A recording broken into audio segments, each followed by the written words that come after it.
देवभूमि today में आपका स्वागत है। 18वीं लोकसभा के लिए मतदान की प्रक्रिया 19 अप्रैल से शुरू हो गई है और दूसरे चरण का मतदान कल 26 अप्रैल को होगा। यद्यपि मतदान की प्रक्रिया 1 जून तक चलेगी। उत्तराखंड की 5 लोकसभा सीटों में मतदान हो चुका है और इस बार मतदान का प्रतिशत खासा कम रहा है। महज 58% से भी कम 57.20% मतदान हुआ है। तो कम मतदान के क्या मायने हैं और जिस क्षेत्र में हम बैठे हैं अल्मोड़ा लोकसभा सीट जो मुख्यमंत्री का निर्वाचन क्षेत्र वाला लोकसभा क्षेत्र है, वहाँ मतदान उत्तराखंड के 5 लोकसभा सीटों में सबसे कम है। तो इस कम मतदान के क्या मायने हैं?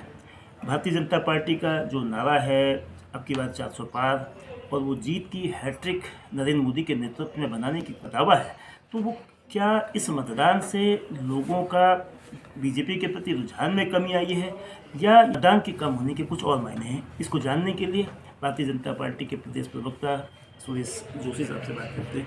तो जोशी जी, क्या स्थिति है? वोट परसेंटेज कम हुआ है, पूरे जो 102 सीटों में हुआ था 21 राज्यों में, सभी जगह कम हुआ है, लेकिन उत्तराखंड की जो स्थिति है, जो जागरूक मतदाता यहाँ होते थे, तो ये मतदान का कम ट्रेंड क्या दर्शाता है? देखो, 2-3 विषय इसके सामने आ रहे हैं मतदान कम होने के कारण।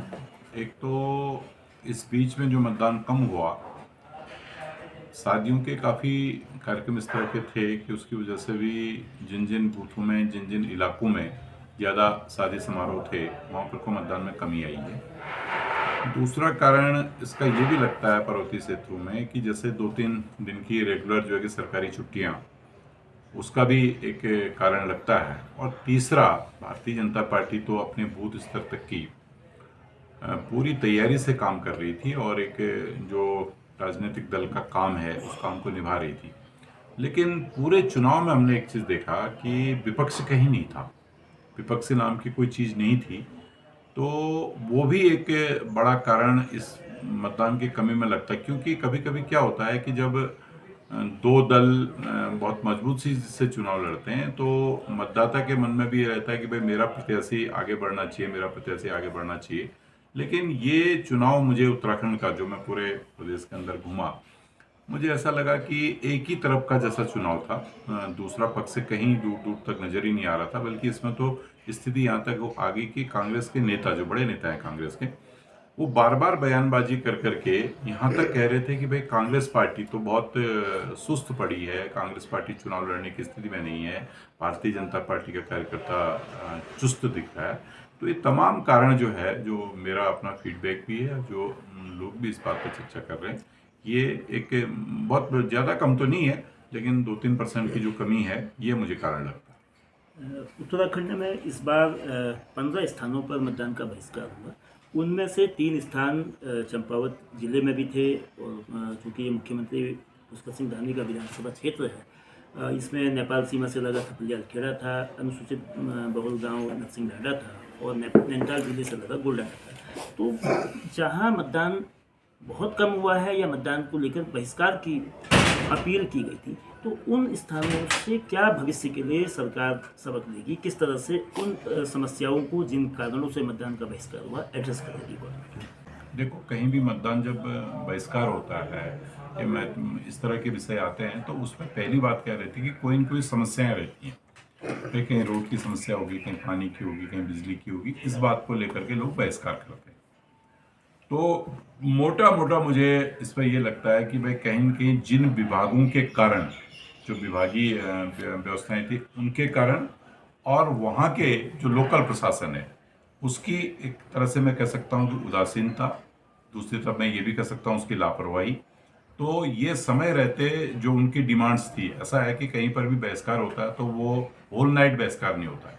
भाई वहाँ पर कोई 1 साल से, 1.5 साल से या 6 महीने से, कुछ दिनों से लोग परेशान होंगे किसी विषय को लेकर के, और उसकी न तो प्रशासन सुन रहा है और न वो विभाग, जिस विभाग के अंदर वो काम होना, वो सुन रहा है।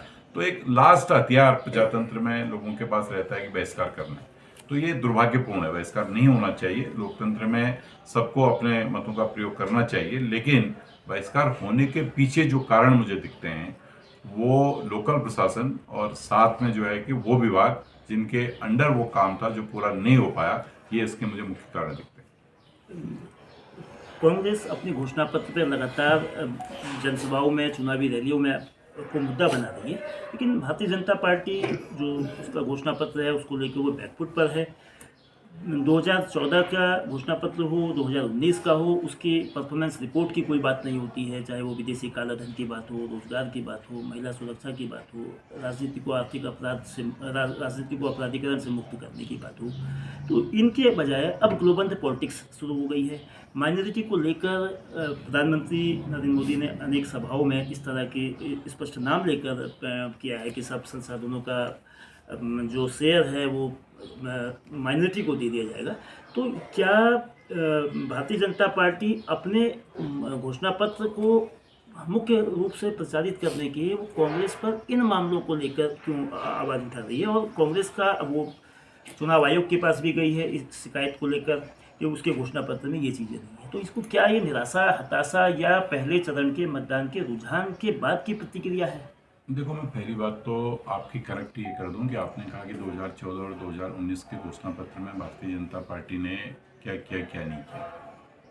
देखो, हमारा जो घोषणा पत्र, जो हमारा दस्तावेज था, हमने मूल रूप से जो बातें 14 में बोली थी, जो बातें 19 में बोली थी, चाहे वो राष्ट्रीय स्तर की थी, चाहे प्रदेश स्तर की थी, चाहे वो किसी भी समस्या के लिए थी, उन सभी कामों को पूरा करके और अपने काम के आधार पर हम वोट मांगने के लिए निकले।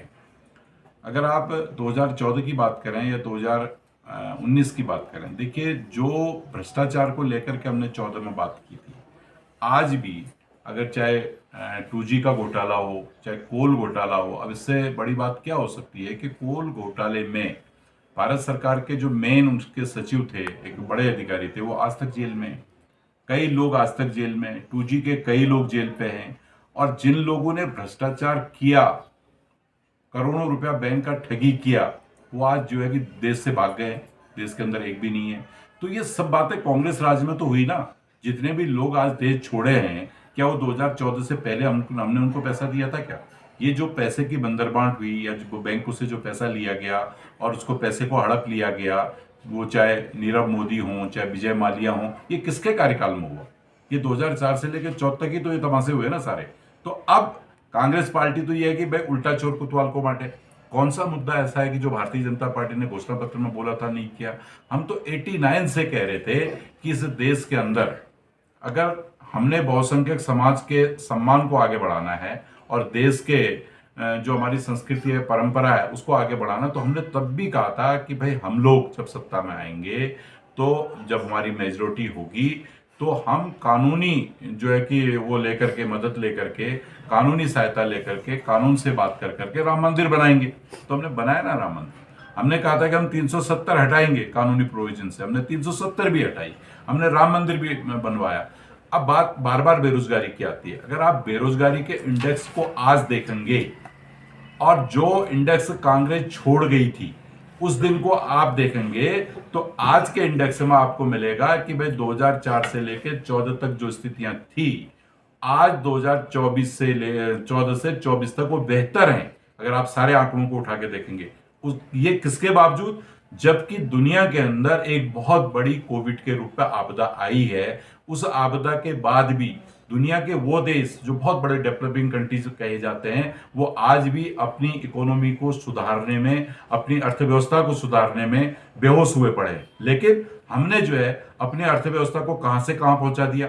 हम कह रहे हैं कि साहब आप हमको 1.5 ट्रिलियन में दे गए थे, हम उसको 3.5 पहुंचा चुके हैं, हम उसको 5 पहुंचाने की स्थिति में हैं। तो कांग्रेस कैसे कह सकती है कि भाई भारतीय जनता पार्टी ने जो है कि आर्थिक कमजोर किया? भाई जो पार्टी 3 किलोमीटर 3.5 किलोमीटर सड़क बना रही थी, आज लगभग 30 किलोमीटर पर डे सड़क बन रही है। वो कैसे कह सकती है? क्या कांग्रेस रिजीम में रेलवे के टिकटों की कालाबाजारी होती थी? आज आप यहीं पर बैठ करके मोबाइल से अपना टिकट बुक करा लीजिए। क्या कांग्रेस रिजीम में कभी आप सोच सकते थे कि इस देश के अंदर आपको फास्ट ट्रेनें मिलेंगी? कभी आप सोचते सकते थे वंदे भारत आपको मिलेगी? कभी आप सोच सकते थे कि बुलेट ट्रेन का जो सपना है वो आज बुलेट ट्रेन का आधा उसका रूट बन के तैयार हो गया है? हम कह रहे हैं कि 27 में हम बुलेट ट्रेन चला देंगे। कभी आप क्या सोच सकते थे कि इस देश में, जिसमें मात्र 74 हवाई अड्डे थे, जो हवाई अड्डे 74 जो है कि 50 से लेके आज तक चल रहे थे, वो 10 साल में आज वो 74 के 174 हो जाते हैं? आप कभी सोच सकते हैं क्या कि जिस देश में एक एम्स से चल रहा था आज 22 एम्स से चल रहे हैं? जिस देश में जो है कि 10 12 14 IIT होते थे, आज उसमें जो है कि 25 26 IIT चल रहे। तो ये क्या काम दिख ही नहीं रहा है क्या? तो भारतीय जनता पार्टी तो अच्छा, उसी तरह जो इस देश के जरूरतमंद लोग थे, जिनको पानी चाहिए था हमने पानी दिया, जिनको बिजली चाहिए थी हमने बिजली दी, जिनको गैस चाहिए था हमने उनको गैस दिया, जिनको आवास चाहिए थे। क्या अगर पिछला रिकॉर्ड कांग्रेस पार्टी के जितने दिन उन्होंने शासन किया उसको अगर आप निकालेंगे, उसकी तुलना में इन 10 वर्षों में खाली आप प्रधानमंत्री आवास को पकड़ लीजिए, 20 25 30 गुना ज्यादा आवास हमने दिए हैं।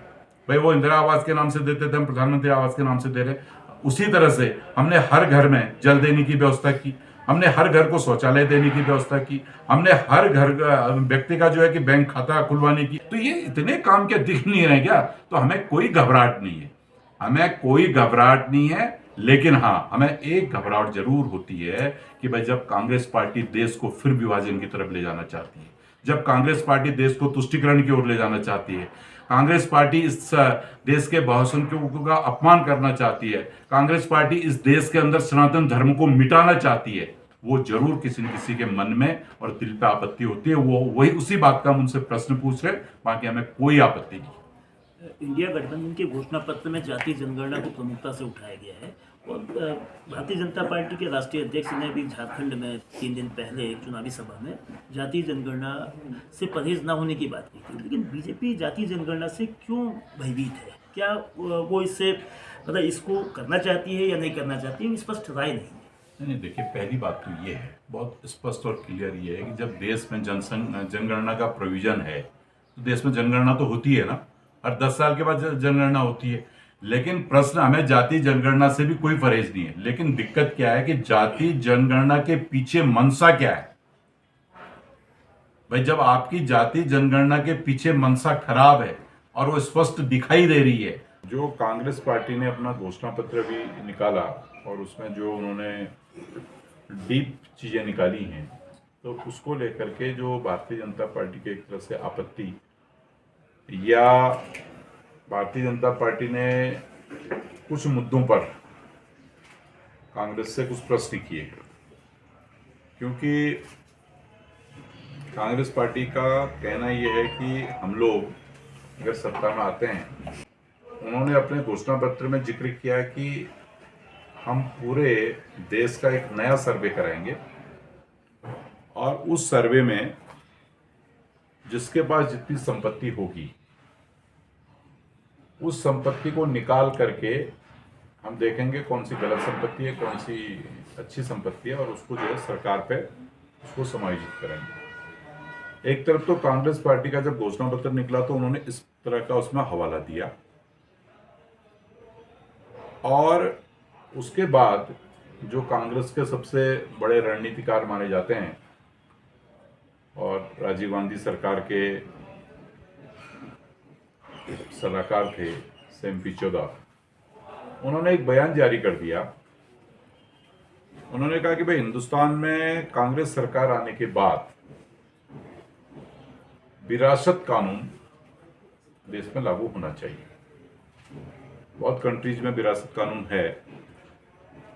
विरासत कानून का संदर्भ ये है कि भाई जो बहुत डेवलप कंट्रीज है, जो बहुत आगे बढ़े हुए देश हैं, उन देशों में अगर आपके पास अपनी संपत्ति है और आप डेथ कर जाते हैं तो उसके बाद उस संपत्ति का एक हिस्सा सरकार ले लेती है और एक हिस्सा आपके परिवार का होता है। तो यानी उनका हिंदुस्तान के बारे में भी यही कहना था, इस मुल्क के बारे में, कि आपकी जो पैतृक विरासत है उस पैतृक विरासत में से जब सर्वे होगा तो सर्वे में जो पैसा ज़्यादा होगा आपके पास तो वो पैसा सरकार को चले जाएगा।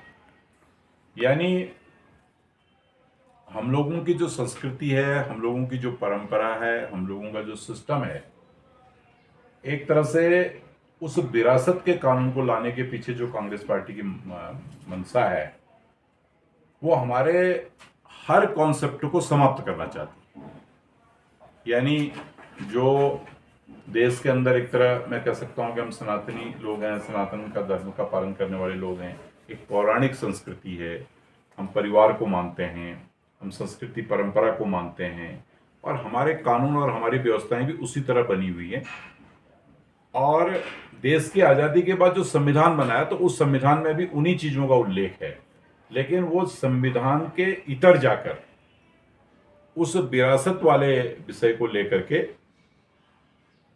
उन्होंने एक नया विवाद खड़ा किया। तो वो हमने उस पर कहा है कि भाई ये हिंदुस्तान पे नहीं चल सकता है, और भारतीय जनता पार्टी इसको एक्सेप्ट भी नहीं करती है।